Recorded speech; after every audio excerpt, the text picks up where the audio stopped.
Welcome back to episode 4 on bass fishing for beginners. Today we're going to go over the lines. There's 3 primary line types. You're going to have your braided line, your fluorocarbon line, and your monofilament. So what I decided to do is there's definitely situations for each type of line. And so what I decided to do is I just kind of made a pros and cons and put it in a little slideshow type setup. We're going to go over each one today, and then I'm going to give you a recommendation for what I recommend for the true beginner. And I'll tell you when I use each type of line. So we'll start out with monofilament. Down here, starting off with monofilament line.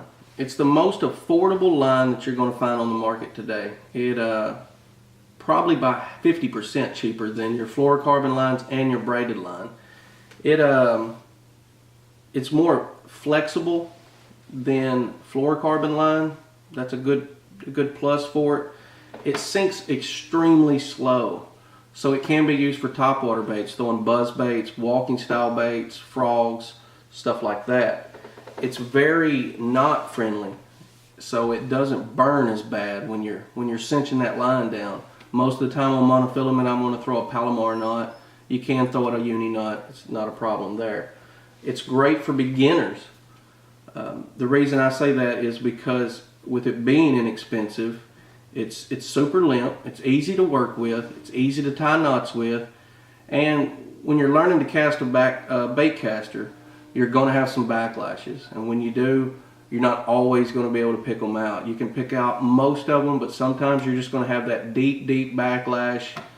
We've all had them, and you have to cut them out. So I don't want to start you guys out with fluorocarbon line and you have to take a $20 spool and cut it off, okay? So we're going to start with monofilament. We're going to learn how to cast. We're going to learn how to tie our knots. It's just a good line to start out with. One of the pros, in my opinion, of monofilament is it stretches, okay? It's going to stretch between 10 and 25%. You can actually just take a piece in your hand and you can pull on it and you can feel that stretch, okay? That's a good thing in my eyes as far as with certain baits. If I'm throwing crankbaits, I want to have that stretch, okay? I don't want to feel that bite as soon as that fish takes that lure. I want to give it a minute because it's moving. I want it to get a good bite on it, and I want it to get it deep.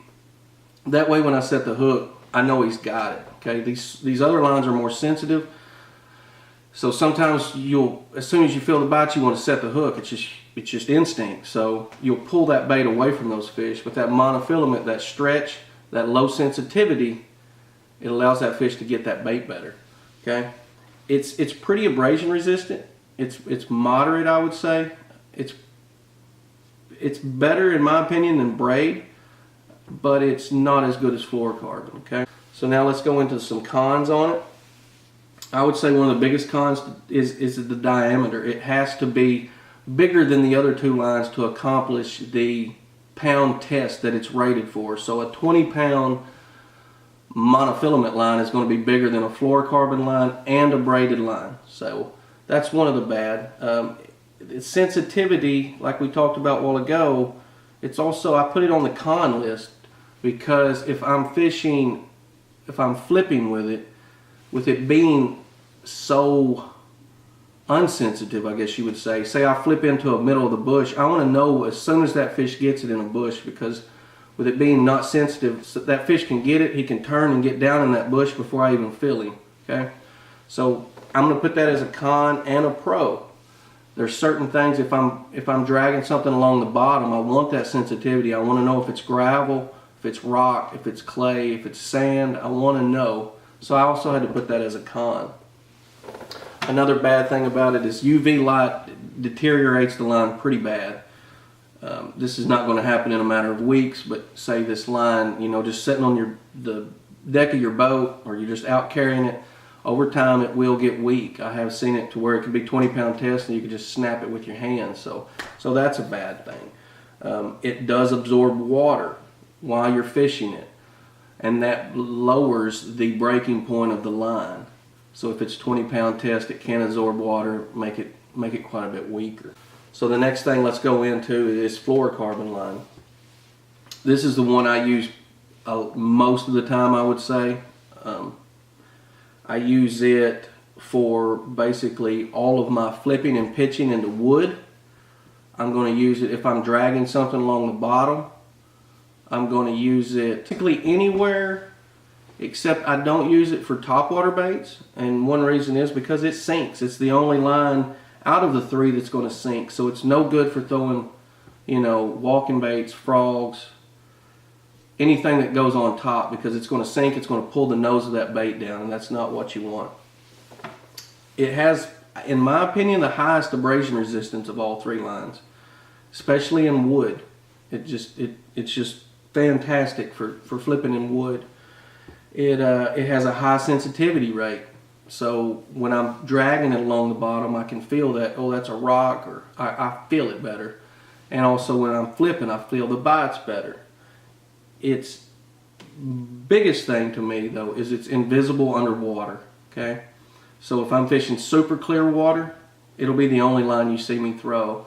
If I throw it on braid, or if I'm throwing it on a spinning reel, like I said, I like a braided backing on it into a fluorocarbon leader. They don't see it underwater. It also has a thinner diameter than monofilament line, which is a big plus for me. So let's see what the cons are here.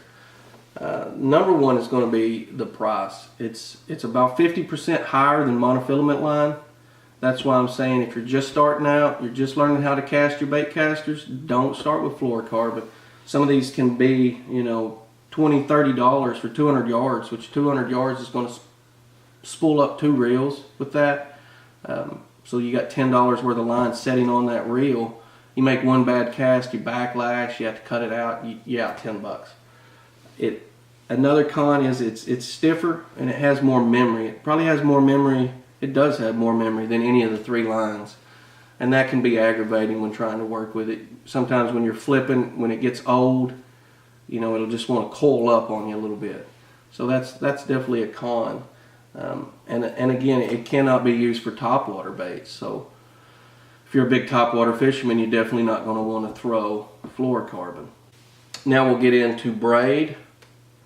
Number one advantage to braid, in my opinion, is the diameter. You can get by with 65 pound, even 80 pound braid. An 80 pound braid is going to have the same diameter size as, say, 17 pound monofilament. So that's why you hear guys saying they throw 50, 60 pound braid. You can just get by with it. It casts super good. It has virtually no memory whatsoever. So that's why I use it on my spinning reels especially. It has no memory. It's the most sensitive of all the lines, which is great, you know, for detecting bites, feeling the bottom, feeling what you're going through. There's no stretch to it. So that's good too. It floats. It can be used for topwaters, especially frogs. I throw frogs on it a lot. Most of my topwater baits, I'm gonna throw them on a fluorocarbon. But when it comes to frogs, or if I'm in grass, I'm gonna use braid. And that's the line that I use primarily if I'm in grass. Any type of grass or lily pads is gonna be braid. And the reason being is I'm throwing it normally 50 to 65 pound. I can flip in there. I get a big fish on, you set the hook, that braid will cut that grass. It'll just cut it out. It's amazing how it does it. And it helps you get those fish out.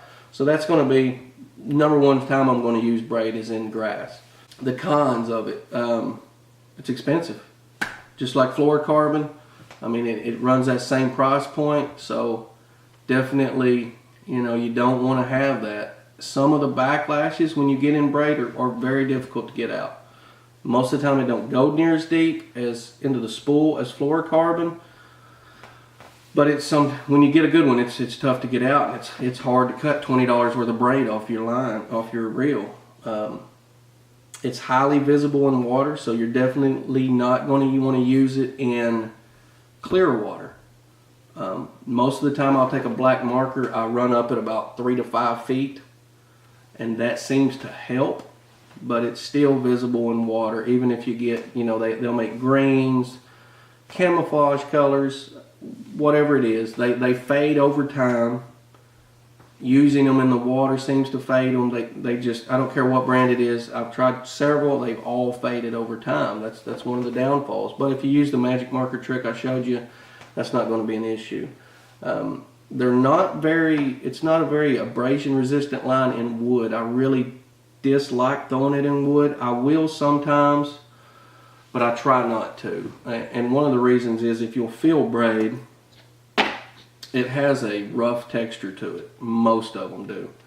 And as you're dragging that, if I'm flipping in wood, as you're dragging it over a limb, sometimes it'll cut into the limb and it'll just hang up. It stays hung up way more in wood than fluorocarbon. That's why I said if you're flipping in wood, throw fluorocarbon. If I'm in grass, I'm going to throw braid. And also that one of the cons there, we're back to stretch again, is it has no stretch. So I don't want to throw that on a moving style bait if I can get away with it. The reason being is I want that fish to get it. I want to get it deep. I will make some exceptions to it. You know, if I'm throwing a rattle trap and I'm throwing it over grass, I want to get it down in the grass and I want to rip it out. So I don't like any other line but that. I don't want the stretch. I want it to rip it right out of the grass. So you got that. There's, like I said, there's goods and bads with all of it. In conclusion, for a beginner, I want you to start out with monofilament line. You're going to be able to afford it. It's cheap. Just get you some cheap monofilament line, put on there, spool it up, start casting, okay? You cast out in your backyard, your front yard, anywhere you can cast, inside the house even, if mom will let you. Get that line, get used to it. Like I said, you can do anything with it. You're not going to detect the small bites, but it's okay. A lot of times they're going to grab it, they're going to hold on to it. If you feel like this video helped you out, subscribe to my channel, leave a like on the video. If you have any questions or comments, leave them down in the comment section below. I'll answer them all. If you need me to go into more detail on any specific part of this, let me know. If you have questions, let me know. Like I said, this channel is for you guys. It's to help y'all become better anglers. So if you go to get a combo, get a medium heavy. If you are going to just get an individual rod, get a medium heavy. And try to get it in